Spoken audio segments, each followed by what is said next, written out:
pop. Here you go.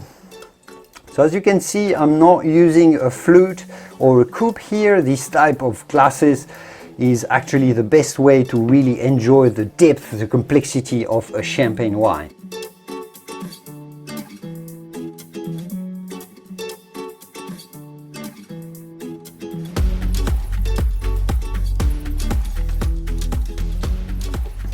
What is up guys, I'm Julien, the French winemaking guy who makes wine videos here on YouTube. Yes, wine videos to share the passion and knowledge of our favorite beverage. Today we're looking at one particular aspect of how champagne is made and subsequently one crucial factor that makes champagne unique in the world of sparkling wine. So I'm going to be talking a little bit about what's champagne and how it is so special, and then I will be tasting a fantastic succulent example to illustrate what I've been talking about. Why is French champagne so dominant in terms of quality on the global sparkling wine scene, you may wonder.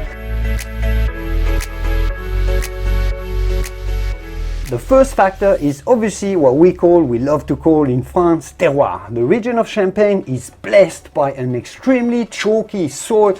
It looks like dust, like chalk, which composition is very, very rare in the world. And that gives wines an extreme precision and vivacity to the palate.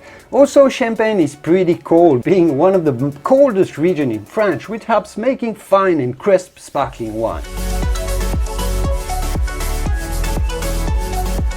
The second crucial factor that sets Champagne apart is what we are going to talk about today, the art of blending. Most Champagne wines aren't single vineyard wines. Most aren't even of the same vintage. Champagnes are generally blended, made from what we call the assemblage, so the blending of different wines. Now, the rare factor in Champagne is that blending here is three-dimensional. First, champagnes are often made using different grapes, different grape varieties that are put together. That's Chardonnay, Pinot Noir and Pinot Meunier in general. That's the first dimension of blending, the varietal composition, the varietal dimension. Their wines are made blending different vineyards from different areas, therefore with different soils, different microclimates and different expressions in the wines. Grapes there are sourced from areas that are quite a fair bit apart within the region of Champagne. That is a relatively large region. Very different terroirs like the Montagne de Reims, the Marne Valley or the Côte des Blancs, for examples, which are the three most famous sub-areas of Champagne. There are some warmer areas with more clay in the soil, for example, that give more body and riper fruit expressions to the wines, or colder areas on limestone terroir that provide precision and tension to the blend. And that's the second dimension of blending, the spatial or geographical dimension. Thirdly, and that's for non-vintage cuvées only, which are the most common type of champagne bubblies, they are made blending wines from different vintages, different years. Wineries in Champagne are legally obligated to keep some wine every year to use the following years for future bottling. And that's in case a very bad vintage comes from frost, from hail or anything that may destroy future crops. So they always have some reserve wine in the stock that they can use so the house can still pump out and sell some wine. So any given year, Champagne houses blend different vintages into the bottle you buy. That's the temporal dimension.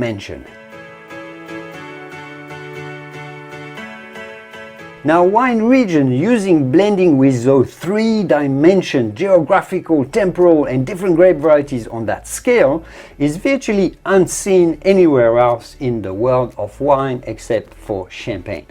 Think about California sparkling, English sparkling or even Franciacorta in Italy. Most wineries there simply don't have these three dimensions to play with. They have their own estate and they don't necessarily blend all that many vintages together when you think about it. So such a blending is really unique to Champagne.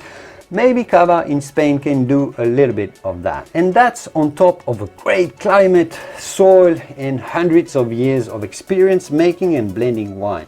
And that's the secret of the dominance of Champagne. So to illustrate this, I've got here a bottle of the Première Cuvée by Bruno Paillard. This is a non-vintage wine by this famous champagne house that specializes in pure, refined expressions of champagne, and those go in high-end restaurants and, you know, really high-end connoisseurs. The Première Cuvée is a blend of 35 different crus or vineyard locations, so 35 different areas are used in that blend, and that's a whole lot. Then they use 3 champagne grapes, the Chardonnay, the Pinot Noir and the Pinot Meunier, of course, and they blend together, hear this well, 25 different vintages. Can you believe this? Wine from 25 different years that are inside this bottle from 1985 to today. That's all vintages since 1995, but 8. This retails for about $50 to $60 in the US, 50 euros in Europe. Not that expensive considering what's in the bottle, is it? But let's have a little quick tasting at this wine and see what all these blending of all these different areas, different vintages, different grapes makes into this Bruno Paillard Première Cuvée. I'm actually quite excited. I've heard very, very good things about this wine, but I've never tried it. Let's give it a go. Oops, nice spot. Here you go. So as you can see, I'm not using a flute or a coupe here. This type of glasses is actually the best way to really enjoy the depth, the complexity of a champagne wine.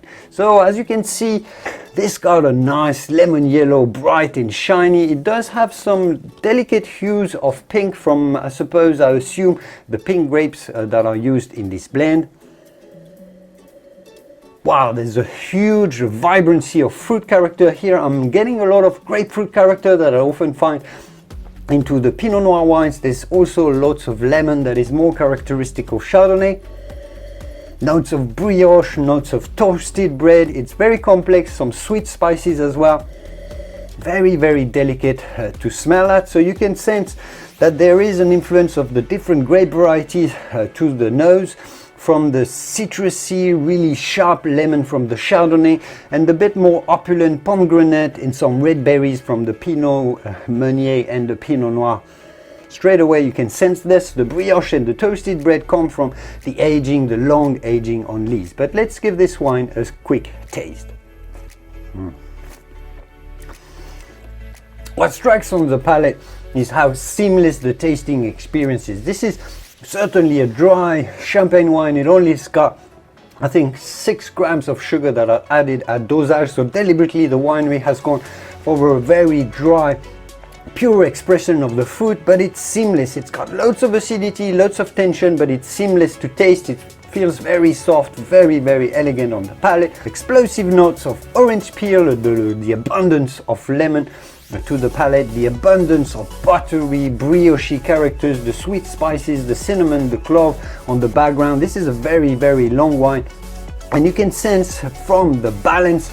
And that's one particular aspect of champagne. The wines that are particularly well crafted, especially sparkling wines, are so seamless, so well balanced. It just feels smooth, it just feels round, it just feels pleasing to taste. And that's one of the results of blending different grapes, because the people that have crafted this wine have spent probably months and months tasting and testing different blending options to assemble all these 35 different vineyards, all these grape varieties, and all these 25 different vintages to craft a whole that feels seamless, that feels so perfectly enjoyable in your tasting experience, together with fantastic, supreme, extreme, historic, traditional craftsmanship. How often do you get to taste this? And the result is just fantastic. I hope you enjoyed this video, and I will see you soon in the wonderful world of wine. Cheers.